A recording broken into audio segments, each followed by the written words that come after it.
William Blake, Cybernetics and Bioenergetics, Marrying Heaven and Hell, Deveraj Sandberg, 2024. I'm reading Blake's The Marriage of Heaven and Hell. It's radical, confrontational and stunningly good.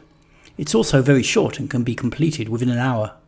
Full text online here and images of the original engravings here. It's pure cybernetics and in many ways pure bioenergetics too. Here's a sample from near the beginning to give you a feel. As I was walking among the fires of hell, delighted with the enjoyments of genius, which to angels look like torment and insanity. Straight away, Blake digs into the problem with having a moral life. Yes, morality helps to stop us from killing one another and generally protects the physically weaker from the physically stronger, but the moralized psyche is, so to speak, trapped in heaven. Just not a very good version of heaven. Most people forced to make a choice would likely actually opt for hell, and it is extremely difficult for the moralist to develop. Why? Because he or she tends to lack energy. The energy of the moralist, as Wilhelm Reich expounded, is bound up in holding patterns, created in his attempt to internalize a moral schema and thus cannot flow.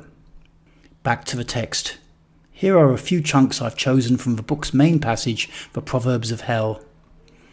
The road of excess leads to the palace of wisdom. Prudence is a rich, ugly old maid courted by incapacity. He who desires but acts not breeds pestilence. The cutworm forgives the plough. If the fool would persist in his folly, he would become wise. The pride of the peacock is the glory of God. The lust of the goat is the bounty of God. The wrath of the lion is the wisdom of God. The nakedness of woman is the work of God.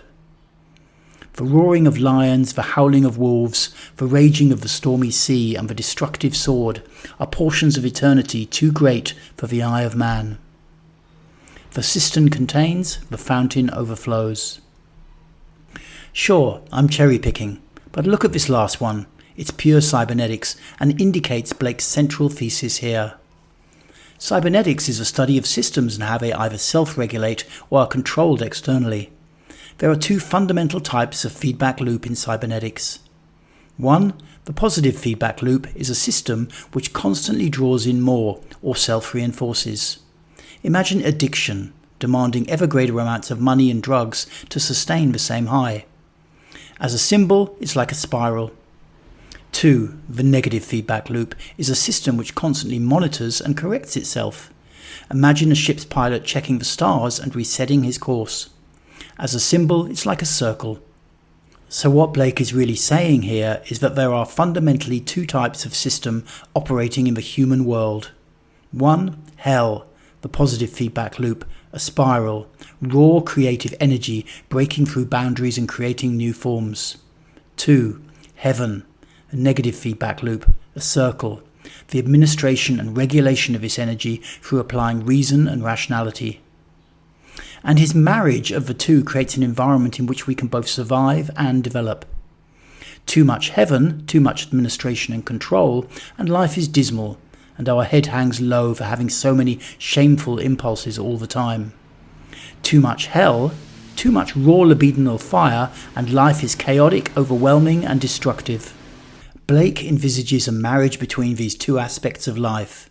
Now check out the parallels with bioenergetics and the work of Wilhelm Reich. Hell is the raw libidinal energy inside of us, chaotic, frequently destructive, but without it we will simply collapse. Heaven is the binding force that represses that energy back into the body.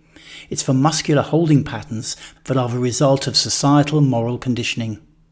In Reichian work, we're working to progressively liberate the body from the influence of heaven, and doing it in such a fashion that the freed up energy can be integrated into our psyche in a healthy manner. A healthy society must have both of these forces that Blake articulates so well. But watch out!